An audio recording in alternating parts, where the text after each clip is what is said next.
آج پھر ہسپتال جاتے وقت میرا ٹکراؤ اسی لڑکے سے ہوا۔ یہ آج بھی اپنے اسی انداز میں گریبان کھولے تیزی سے بائک چلاتے ہوئے میرے قریب آ کر رکا تھا۔ اسے دیکھتے ہی نہ جانے کیوں میرا پارا چڑھ جاتا تھا۔ مجھے ایسے بگڑے ہوئے امیر زادوں سے بے حد نفرت تھی۔ میں نے ایک ہی زبان میں اس لڑکے کو 100 باتیں کہہ دی۔ نکما، جاہل، کمینہ، سینس نام کی کوئی چیز تمہارے اندر ہے یا نہیں؟ لیکن وہ میری اتنی باتیں سننے کے بعد بھی ڈھیٹوں کی طرح منہ سے سیٹی کی آواز نکالتے ہوئے اور دوسرے ہاتھ کی انگلیاں اپنے بالوں میں پھیرتے ہوئے مسکرا رہا تھا۔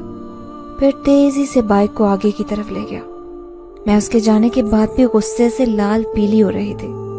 اب تو اس کا ہر روز کا یہی کام ہو گیا تھا۔ مجھے اس پر بہت غصہ آ رہا تھا۔ اگر میری بس میں ہوتا تو میں اس کو اسی وقت قتل کر دیتی۔ میں تو پہلے ہی گھر سے تبھی ہوئی آئی تھی۔ آج پھر بھائی کا امی کے ساتھ جھگڑا ہوا تھا۔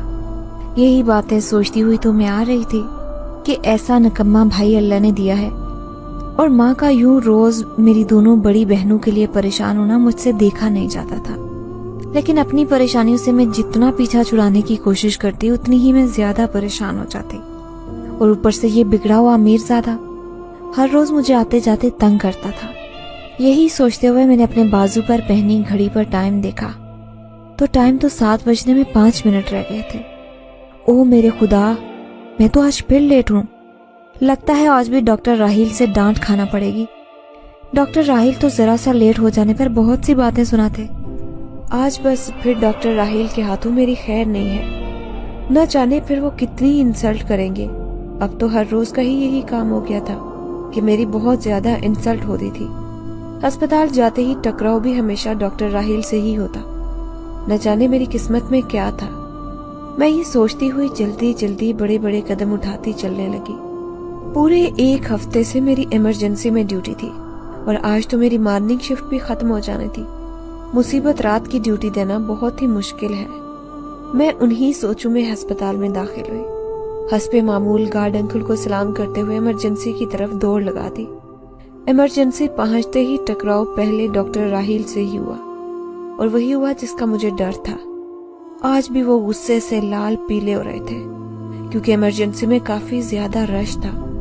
ڈاکٹر راہیل مجھے دیکھتے ہی بولے، ڈاکٹروں سے زیادہ نخرے تو آپ نرسز کے ہیں۔ نوابوں کی طرح اٹھتی ہو اور اتنا لیٹ چلی جاتے ہو۔ جلدی سے چلو، ایک ایکسیڈنٹ ہوا ہے، مریض کی حالت کافی سیریس ہے، جلدی سے جا کر دیکھو۔ آپ کو پتہ ہے اس وقت صرف ایمرجنسی میں ایک ہی نرس موجود ہے، ایک نرس غیر حاضر ہے، اور آپ نوابوں کی طرح اٹھ کر اب آ رہی ہیں۔ ڈاکٹر راہیل نے مجھے ایک ہی سانس میں 100 باتیں سنا دی۔ میں جیسے ہی اس مریض کے پاس گئی تو اسے دیکھتے ہی میری آنکھیں کھلی کی کھلی رہ گئی۔ میرا نام عائشہ ہے، میری عمر 24 سال ہے۔ ہم 4 بہنیں ہیں، ہمارا ایک ہی بھائی ہے۔ میرے ابو ایک کسان تھے۔ ابو کی اپنی تو زیادہ زمین نہیں تھی، لیکن وہ ٹھیکے پر زمین لے کر کھیتی باڑی کرتے، اور ساتھ میں بھینسوں کا ایک چھوٹا سا باڑا بنایا ہوا تھا جہاں 2-3 بھینسیں رکھی ہوئی تھی۔ کھیتوں سے سال بھر کا اناج بھی گھر آ جاتا، اور کچھ فصل بیچ کر ابا ٹھیکہ دے دیتے، اور کچھ اخراجات پورے ہو جاتے۔ ہمارے گھر کا نظام بہت بہتر طریقے سے چل رہا تھا۔ ابا نے جو بھینسیں رکھی تھی ان کا دودھ بیچ کر بھی کچھ پیسے آ جاتے۔ اپنی اس چھوٹی سی دیہاتی زندگی میں ہم بہت خوش تھے۔ میرے ابا کا بہت زیادہ شوق تھا کہ میرا بھائی پڑھ لکھ جائے۔ وہ ہمیں بھی پڑھانا چاہتے تھے، لیکن ہماری تعلیم کی طرف ان کا زیادہ رجحان نہیں تھا۔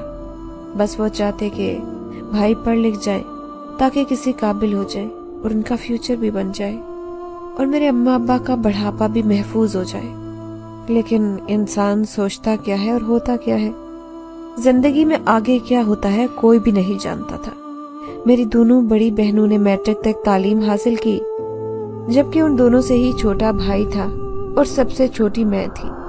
میرے بھائی کو ابا نے بڑی محنت اور دل لگا کر پڑھایا۔ میٹرک کے بعد پڑھانے کے لیے شہر بھیج دیا۔ اس کا ایڈمیشن شہر کی سب سے مہنگی یونیورسٹی میں کروایا۔